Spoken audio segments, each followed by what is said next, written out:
सही है।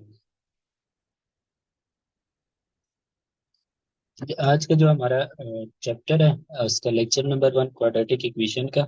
तो हम स्टार्ट कर लेते हैं क्वाड्रेटिक इक्वेशन। तो सबसे पहले व्हाट इज क्वाड्रेटिक पोलिनोमियल।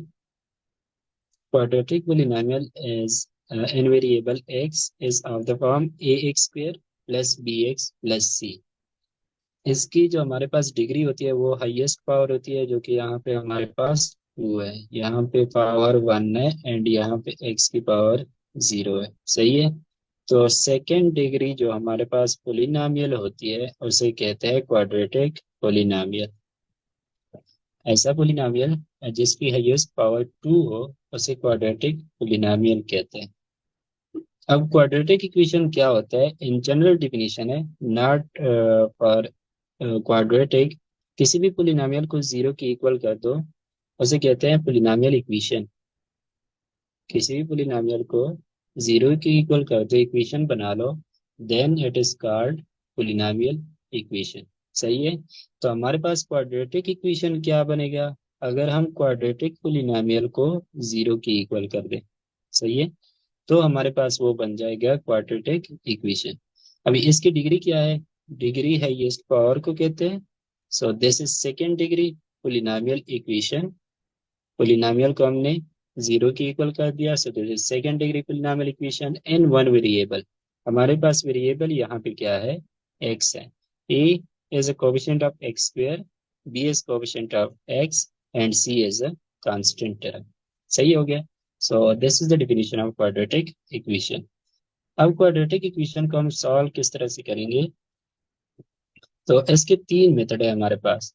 पहला मेथड है बाय फैक्टराइजेशन, दूसरा है बाय कंप्लीटिंग स्क्वायर एंड तीसरा मेथड है क्वाड्रेटिक फार्मूला यूज करके। सही है। तो हम तीनों मेथड जो है वो अभी डिस्कस करते हैं। सबसे पहले फैक्टराइजेशन, ये बहुत ही सिंपल है। मतलब आपने ये पहले भी पढ़ा होगा पिछली क्लासेस में या फर्स्ट ईयर में। सही है। और इजी भी है, वैसे आपको दिए सॉल्व कर सकते हैं। तो डायरेक्ट मैंने यहाँ पे क्वेश्चन पुट किया है।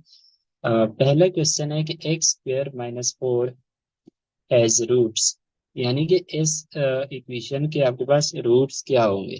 तो सॉल्व करते हैं हम इसको। देखो मैं डिफरेंट मेथड से सॉल्व करता हूँ। X square minus four is equal to zero. अगर मैं फोर को दूसरी साइड पे ले जाऊं तो क्या बनेगा, X square is equal to four. दोनों साइड पे स्क्वेयर रूट ले लो। सही है। Then x is equal to plus minus two आ जाएगा। स्क्वायर रूट जब भी हम लेते हैं तो उसके साथ क्या आता है, plus minus. So x is equal to plus minus to, ये इसके रूट्स हो गए। ऑप्शन तो हमें पता चल गया है कि कौन सा ऑप्शन ठीक है, ए ऑप्शन। सही है। अच्छा एक और मेथड भी कर सकते हैं।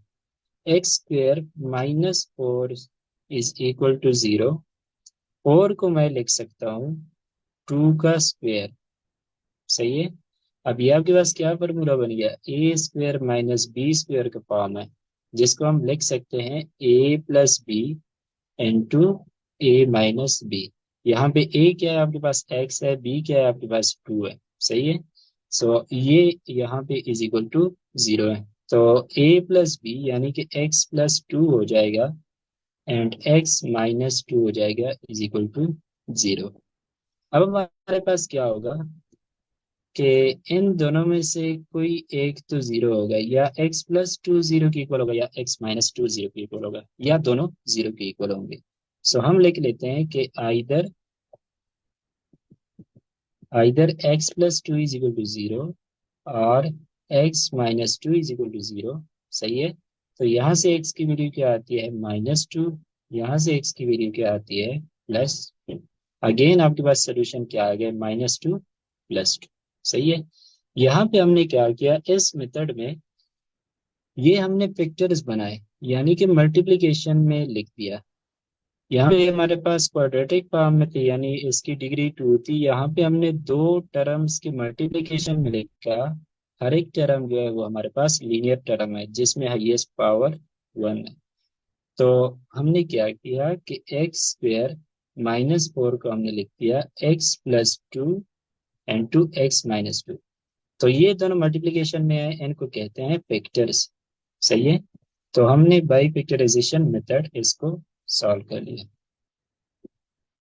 नेक्स्ट हमारे पास क्वेश्चन है x² - 3x - 4। x² - 3x - 4।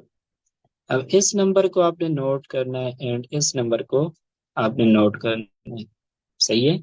अब मेथड ये है कि ऐसे दो नंबर सोचो, ऐसे दो नंबर सोचो जिनका प्रोडक्ट जो हो वो कांस्टेंट टर्म की इक्वल हो, मतलब कि -4 हो। सही है। एंड उनका सम जो होता है वो -3 की इक्वल हो। सही है। अब मेरे पास ऐसे नंबर कौन कौन से हो सकते हैं? -1 व 4। अब -4 व 1 होगा। अगर मैं -4 को मल्टीप्लाई करूं 1 के साथ तो आंसर क्या आएगा? -4। एंड अगर मैं उसको ऐड करूं दोनों को तो -4 + 1 आ जाएगा। सही है। तो यहाँ पे मेरे पास कौन कौन से दो नंबर्स आ गए? एक -4 मैंने कर लिया, एक मैंने 1 कर लिया। आपने देखना है कि प्रोडक्ट इस चीज की इक्वल हो एंड सम इस चीज के इक्वल हो जाए या इसके नेगेटिव की इक्वल आ जाए। तो अब हम इसको कैसे लिख सकते हैं? x² - 3x - 4 = 0। सही है।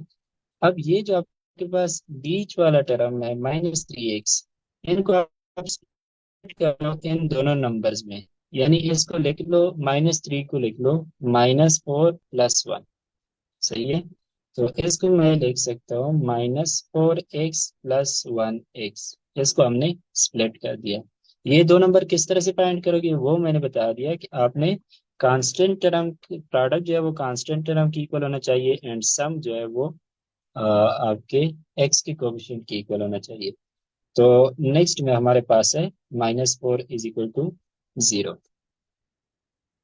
अब ये देखो, इन पहले दो टर्म में क्या कॉमन है एंड इन दो में क्या कॉमन है?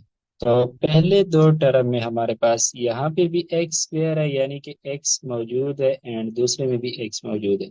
तो मैं x अगर कॉमन ले लूँ तो यहाँ से मैंने एक x कॉमन ले लिया, एक रह गया। यहाँ से मैंने x कॉमन ले लिया तो -4 रहेगा। सही है। अब इन दोनों में कुछ भी कॉमन नहीं है तो मैं 1 कॉमन ले लेता हूँ, x - 4 बच जाएगी। यानी कि 1 टाइम x - 4 अगेन मेरे पास ये चीज आती है ना। सही है। जब कुछ भी कॉमन ना हो तो हम 1 कॉमन ले लिए। So this is equal to 0। अब हमारे पास दो टर्म्स है, एक ये टर्म है, एक ये टर्म है। दोनों में कॉमन अगेन क्या है? x - 4। तो मैं क्या कर लेता हूँ, x - 4 को दोनों से कॉमन ले लेता हूँ। सही है। ये x - 4 इस टर्म में भी था, ये x - 4 इस टर्म में था, दोनों में था तो मैंने वो कॉमन ले लिया। यहाँ पे क्या बच गया? x। यहाँ पे क्या बच गया? +1। सो ये +1 हो गया = 0। अब अगेन वही बात है कि either this term is equal to 0 और this term is equal to 0। So x - 4 is equal to 0 और x + 1 is equal to 0। So x is equal to 4 आ जाएगा, x इज इक्वल टू -1 आ जाएगा। सही है। x is equal to 4, x is equal to -1। तो ये आपका आंसर हो गया। एंड नेक्स्ट हमारे पास है कि what are the factors of this x² - 2x + 1। तो हम सॉल्व कर लेते हैं। x² - 2x + 1। अगेन ऐसे दो नंबर फाइंड करो जिनका प्रोडक्ट जो हो वो आपके पास +1 हो। प्रोडक्ट यानी कि लेट सपोज वो दो नंबर अल्फा बीटा है, तो अल्फा मल्टीप्लाई बाय बीटा वो +1 की इक्वल हो। एंड दोनों को अगर मैं ऐड करूं अल्फा प्लस बीटा तो वो जो है वो -2 की इक्वल हो। तो मेरे पास अल्फा को अगर मैं -1 रखूँ, बीटा को -1 रखूँ, सही है, तो मेरे पास इन दोनों का प्रोडक्ट क्या है? +1 है। इन दोनों का सम क्या है? -2 है। तो अब मैं इसको फैक्टर कर सकता हूँ किस तरह से कि एक्स का जो कोफिशिएंट है उसको स्प्लिट करता हूँ इन दोनों नंबर में, अल्फा बीटा में। तो इसको मैं -1x लिख लेता हूँ, -1x लिखता हूँ, +1। ये हमारे पास हो गया। अब नेक्स्ट मैं क्या कर सकता हूँ कि पहले दो टर्म से x कॉमन ले लूँ। तो यहाँ x² से x कॉमन लेके x बच जाएगा, यहाँ से x कॉमन ले लो तो 1 बच जाएगा। और दूसरे टर्म में अब ये वाला नेगेटिव आ रहा है, सही है, तो माइनस में क्या है, -1 कॉमन कर लूँ तो अंदर ये एक्स पहले नेगेटिव था, माइनस कॉमन किया तो पॉजिटिव आ जाएगा। +1 था तो माइनस कॉमन किया, -1। सही है। अब मेरे पास दो टर्म्स है, एक ये है and second term is this. सही है। दोनों में कॉमन क्या है, x-1 x-1, तो मैं x-1 कॉमन ले लेता हूँ। यहाँ पे क्या बचता है, यहाँ पे x बचता है, यहाँ पे क्या बच जाएगा, -1 बच जाएगा। सही है। सो x-1 x-1, वैसे ये इजी भी था। x² - 2x + 1 ये इक्वल होता है x-1 होल स्क्वायर की। सही है, तो that is option C. Next हमारे पास है what are the factors of x² + 5x + 6। तो अगेन वही मेथड अप्लाई करते हैं। दो नंबर ऐसे सोचो कि जिनका प्रोडक्ट 6 हो, यानी कि अल्फा बीटा 6 हो, एंड उनका सम जो हो वो 5 हो। सही है। ऐसे दो नंबर कौन कौन से हो सकते हैं, 2 और 3। अगर मैं अल्फा को 2 मान लूँ, बीटा को 3 मान लूँ, तो दोनों का प्रोडक्ट इज 6 एंड दोनों का सम इज 5। तो x² + 5x + 6, 5 को मैं क्या लिख लूंगा, स्प्लिट कर लूंगा 2 और 3 में, तो x² + 2x + 3x + 6। सही है। पहले दो टर्म में क्या कॉमन है, x कॉमन है, x² से x कॉमन लिया तो x बच गया, यहाँ से x कॉमन लिया तो 2 बच गया। इन दोनों में क्या कॉमन है, 3। सो 3 कॉमन ले लूँ, यहाँ पे x बचता है, यहाँ से 3 मैंने कॉमन लिया तो बचता क्या है, 2। यानी कि अगर मैं 3 वापस मल्टीप्लाई कर दूँ तो 3x + 6 बन जाएगा। अब दो टर्म्स है, एक ये है एक ये, दोनों में क्या कॉमन है, x + 2 x + 2। सो x + 2 मैंने कॉमन ले लिया, यहाँ पे x बचता है, यहाँ पे +3 बचता है। सो x + 2 इंटू x + 3। सही है। वैसे ये आसान है क्वेश्चन, लेकिन मैं सिर्फ फैक्टराइजेशन मेथड जो है वो आपको करना चाहता हूँ कि आप फैक्टर्स निकालोगे किस तरह से। सो ये क्वेश्चन थे फैक्टराइजेशन के। नेक्स्ट हमारे पास है कंप्लीटिंग स्क्वायर मेथड। ये वाला मेथड आपने क्वेश्चंस में यूज नहीं करना होगा, बट यहाँ पे मैं इसलिए पढ़ा रहा हूँ कि यहाँ से हम क्वाड्रेटिक फार्मूला जो है वो डिराइव करते हैं। सही है। क्वाड्रेटिक फार्मूला किस तरह से डिराइव होता है। सो स्टेप 1, पहला स्टेप आपने ये करना है कि आपने कांस्टेंट टर्म को दूसरे साइड पे शिफ्ट कर लेना है। सही है। ये आपका स्टेप 1 हो गया। सही है। देन आपने क्या करना है कि x² का अगर कोई कोफिशिएंट है, x² के कोफिशिएंट को आपने 1 बनाना है, तो क्या कर लेंगे, दोनों साइड को a से डिवाइड करते हैं। दोनों साइड से को a से डिवाइड करते हैं तो यहाँ पे सिर्फ x² बच जाएगा, यहाँ पे b/a x आ जाएगा, एंड यहाँ पे क्या आ जाएगा, -c/a। पहले स्टेप में हम कांस्टेंट टर्म को दूसरे साइड पे ले गए, दूसरे स्टेप में x² को कोफिशिएंट से बोथ साइड को डिवाइड किया। अब थर्ड स्टेप को समझे।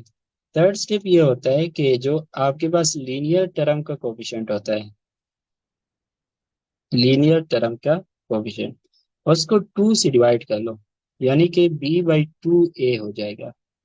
2 से डिवाइड कर लो एंड स्क्वायर कर लो, एक्स के कोएफिशिएंट को 2 से डिवाइड कर लो एंड इसका स्क्वायर कर लो। अब ये जो चीज आपके पास है इसको थर्ड स्टेप में दोनों में ऐड कर लो। सही है। तो थर्ड स्टेप आपका क्या बना, x² + b/a x = c, ये आपका इक्वेशन था।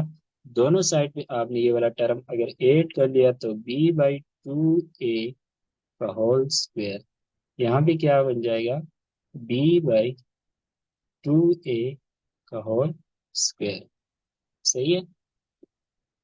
अब फोर्थ स्टेप में ये आपके पास बन जाएगा x² प्लस, इसको मैं कंप्लीट स्क्वायर के फॉर्म में लिखना चाहता हूँ तो ये 2 मैं लिख लूंगा। सही है। n/1 लिखता हूँ इसको, एंड b/2a x। अगेन अगर मैं 2 को 2 से मल्टीप्लाई कर दूं कैंसिल हो जाएगा, जस्ट मेरे पास b/a रह जाएगा, प्लस b/2a का होल स्क्वायर। सही है। इस साइड पे मेरे पास क्या होता है, c + b² / 4 ए स्क्वेयर। सही है। नेक्स्ट स्टेप आपके पास क्या है, एक्स स्क्वेयर, ये मेरे पास हो जाएगा प्लस, ये हमारे पास एक कंप्लीट स्क्वायर है, ये ए का स्क्वायर, ये टू हो गया, दिस इज ए, यानी 1 into x is A, this is B plus B square. तो ये हमारे पास इस फॉर्म का फॉर्मूला बन गया, A square plus 2ab plus B square. तो इसको हम लिख सकते हैं ए प्लस बी का होल स्क्वायर। सही है।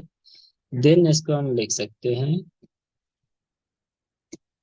X plus B by two A का whole square. Left hand side को हमने होल स्क्वायर के फॉर्म में लिखा। So this is C plus B square divided by 4a square. अब हम क्या कर लेते हैं कि दोनों साइड का क्या कर लेते हैं, स्क्वायर रूट निकाल लेते हैं।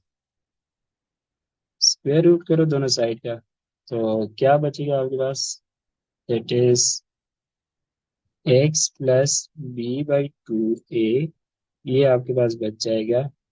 आई थिंक कहीं पे यहाँ पे मिस्टेक हुआ है ऊपर के रिलेशन में। एक मिनट मैं देख लेता हूँ।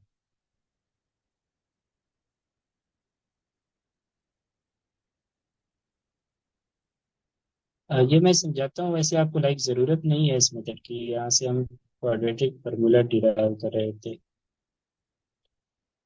कहाँ पे गया? चलिए हम दोबारा से रिवाइज करते हैं ये किस तरह से आता है, कहीं पे मिस्टेक हो रहा है। हाँ, ये हमारे पास आई थिंक वो था, माइनस सी था। Yes, this is minus C divided by A, this is minus C by ए, ये हो जाएगा minus C divided by A. दोबारा से समझाता हूँ पूरा मेथड। अच्छा, अगर यहाँ पे रह जाएगा मेरे पास minus C divided by A plus B square by 4 A square. सही है। अब ये जो है अंदर, जो स्क्वेयर रूट के अंदर मेरे पास चीज है, इसको मैं ऐड कर लेता हूँ दोनों फ्रैक्शंस को। तो ये स्क्वेयर रूट ए और 4a स्क्वेयर का एलसीएम हमारे पास 4a स्क्वेयर आता है। सही है। यानी कि जो इनमें से बड़ा टर्म होता है वो एलसीएम होगा हमारे पास 4a स्क्वेयर। एंड अगर मैं इसको ए से डिवाइड कर लूँ तो मेरे पास जस्ट 4a बचता है, एंड ऊपर जो न्यूमरेटर है that is minus C, and plus 4a square को 4a स्क्वेयर से डिवाइड कर लूँ तो 1 आता है, तो 1 times b square, X plus B divided by 2a। सही है। So X plus B divided by 2a is equal to square root of B square, ये बी स्क्वेयर हो गया, ये -4ac, this is -4ac divided by 4a square. अब क्या कर लेता हूँ कि न्यूमरेटर पे अलग से square root B square -4ac, and denominator पे अलग से स्क्वेयर रूट। तो 4a स्क्वेयर का स्क्वेयर रूट जो है दैट इज इक्वल टू 4 का स्क्वेयर रूट 2, a स्क्वेयर का स्क्वेयर रूट a। सो ये हमारे पास बन गया by 2a is equal to square root of B square -4ac divided by 2a। अगर मैं इस टर्म को दूसरे साइड पे ले जाऊं तो x is equal to minus B by 2a, and square root के साथ क्या आता है, प्लस माइनस आता है, तो plus minus square root of B square -4ac divided by 2a। दोनों डिनोमिनेटर सेम है तो न्यूमरेटर को हम एड सब्ट्रैक्ट डायरेक्ट कर सकते हैं। So this is minus B plus minus B square -4ac divided by 2a। This is quadratic formula. सही है। ये हम आगे थर्ड मेथड में यूज करेंगे। तो मैं रिवाइज कर लेता हूँ कि हमने क्या किया। पहले स्टेप में हमने किया,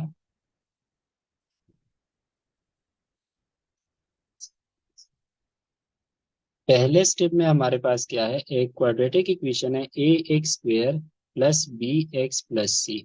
सही है। पहले स्टेप में हमने ये किया कि सी को हमने शिफ्ट कर लिया दूसरे साइड पे।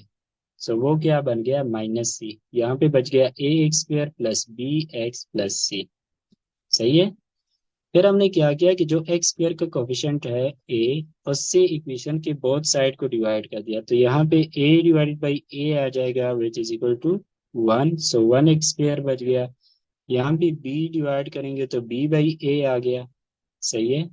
एंड माइनस सी को डिवाइड करते हैं तो माइनस सी बाई ए आ गया। अब हमने देखना क्या है कि जो हमारे पास लीनियर टर्म का कोफिशिएंट होता है, लीनियर टर्म का coefficient is B divided by A. उसको हम टू से, ये B divided by A is the coefficient of linear term, सही है।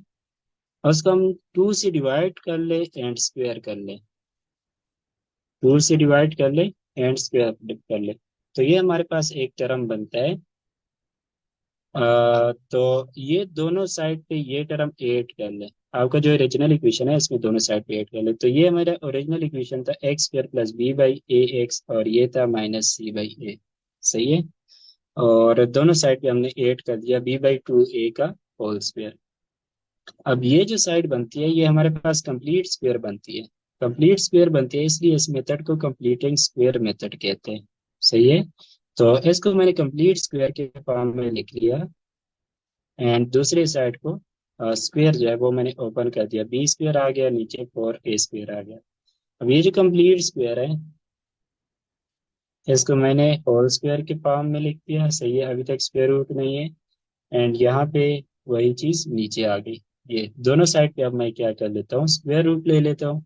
तो स्क्वायर एंड स्क्वायर रूट यहाँ पे कैंसल, यहाँ पे प्लस माइनस स्क्वायर रूट आ गया, तो ये दोनों कैंसिल हो गए। अब मेरे पास क्या है, मैंने इन दोनों स्क्वायर रूट के अंदर जो चीज है उनको ऐड कर लिया, ऐड कर लिया तो दोनों का एलसीएम देखो, ए के फैक्टर क्या है, ए का फैक्टर ए ही बनेगा, और ए स्क्वायर के फैक्टर्स क्या है, और क्या फैक्टर्स है, two and two A square के फैक्टर है ए एंड ए। एलसीएम किस तरह से लेते हैं, एलसीएम में ए कॉमन है, सही है, so common term multiply by non common term, non common term कौन से रहते हैं, टू, टू एंड ए, सही है। तो ये मेरे पास एलसीएम की इक्वल है, तो LCM is equal to again two two four and A square, LCM में मेरे पास फोर ए स्क्वायर आ गया, पहले डिनोमिनेटर से डिवाइड करो, तो four A square divided by A आपके पास फोर ए आता है, तो फोर ए मैंने लिख दिया, उसको पहले न्यूमरेटर से मल्टीप्लाई किया, फोर स्क्वायर से डिवाइड किया वन आया, एंड न्यूमरेटर लिखा बी स्क्वायर, सही है। अब मेरे पास न्यूमरेटर में आ गया B square minus four A सी, नीचे four A square, four square का स्क्वायर रूट जो होता है वो टू ए की इक्वल है, तो नीचे मेरे पास क्या आ गया, टू ए आ गया, सही है। एंड देन इस टर्म को मैंने राइट साइड पे शिफ्ट किया, तो यहाँ पे पॉजिटिव था, दूसरे साइड पे नेगेटिव हो गया, so minus B by two A plus minus square root of B square minus four A C divided by two A. अब इन दोनों का अगेन एलसीएम टू ए ही है, या अगर हमारे पास डिनोमिनेटर इक्वल हो तो हम न्यूमरेटर्स को डायरेक्ट एट सब्ट्रैक्ट कर सकते हैं, सो मैंने दोनों को मिला लिया, सही है। अच्छा ये मेथड जो है जस्ट मैंने ये क्वाड्रेटिक फार्मूला डिराइव कराना था यहाँ से, टेस्ट के लिए, या उसकी आपको जस्ट फाइनल फार्मूला जो है वो पता होना चाहिए, सही है। और ये पता होना चाहिए कि क्वाड्रेटिक इक्वेशन को सॉल्व करने का एक मेथड वो भी होता है बाय कंप्लीटिंग स्क्वायर भी होता है, मेथड भी होता है, टोटल हमारे पास तीन है, जो कि मैंने ऊपर लिखे थे, factorization, completing square and using quadratic formula. अब हमारे पास फार्मूला आ गया, क्या था कि क्वाड्रेटिक इक्वेशन के लिए जो हमारे पास रूट्स निकलते हैं वो इस फॉर्म के होते हैं, सही है। यहाँ पे एक चीज नोटिस कर लें, बी जो है वो कोफिशिएंट है, बी, ए, सी, ए, हमें तीन चीजें नॉन होनी चाहिए, ए बी एंड सी, यानी कि हमें दोनों कोफिशिएंट और कांस्टेंट टर्म हमें पता हो तो हम उस इक्वेशन के रूट्स निकाल सकते हैं, सही है। अब ये मेरे पास कितने रूट्स है, दो रूट्स है, एक प्लस के साथ, सही है, यहाँ पे प्लस के साथ, एक रूट जो है वो माइनस के साथ, सही है। ये बात याद रखिए कि पोलिनोमियल इक्वेशन है P of X is equal to zero, इसके नंबर ऑफ रूट्स कितने होते हैं, नंबर ऑफ रूट्स, ये इक्वल होता है डिग्री ऑफ पोलिनोमियल के। कोई भी पोलिनोमियल इक्वेशन हो उसके रूट्स कितने होते हैं, डिग्री ऑफ पोलिनोमियल के इक्वल होते हैं। लेट्स सपोज मैं लिख लेता हूँ X plus one is equal to zero, ये पोलिनोमियल इक्वेशन है, तो एक्स प्लस वन मेरे पास कौन से डिग्री का पोलिनोमियल है, वन, सही है। इसकी डिग्री 1 है, तो इस इक्वेशन के रूट्स कितने होंगे? एक ही रूट होगा जो कि x इज इक्वल टू -1 होगा। सही है। Quadratic equation ax² plus bx plus c is equal to 0, इसकी डिग्री कितनी है? Highest power, that is 2। सही है। इसकी हाईएस्ट डिग्री, हाईएस्ट पावर 2 है, इसकी डिग्री 2 है, तो इसके नंबर ऑफ रूट्स जो होंगे वो हमेशा हमारे पास कितने होंगे? 2 होंगे। इसी तरह अगर मैं क्यूबिक पोलिनोमियल लिख दूं, ax³ plus bx² plus cx plus d, here the highest power is 3। सही है। इसके नंबर ऑफ रूट्स कितने होंगे? 3 होंगे। Number of roots is equal to the degree of polynomial या the highest power of polynomial, ये बात आपने याद रखनी होगी। नाउ अगेन वही इक्वेशन ये ऊपर हमने सॉल्व किया था। अब हम इसको क्वाड्रेटिक फार्मूला से सॉल्व करते हैं। इक्वेशन है x² -3x - 4 is equal to 0। आपने इसको कंपेयर कर लेना है ax² plus bx plus c से, इज इक्वल टू 0। तो यहाँ से मेरे पास कोएफिशिएंट x² का 1 है, इसका मतलब है कि a की वैल्यू क्या है? 1। हमें तीन चीजें पता होनी चाहिए ना, a b and c। a is equal to 1। b को कंपेयर करो तो b is equal to -3। c को कंपेयर करो, c इज इक्वल टू -4। सही है। ये आपके पास तीनों वैल्यूज आ गई।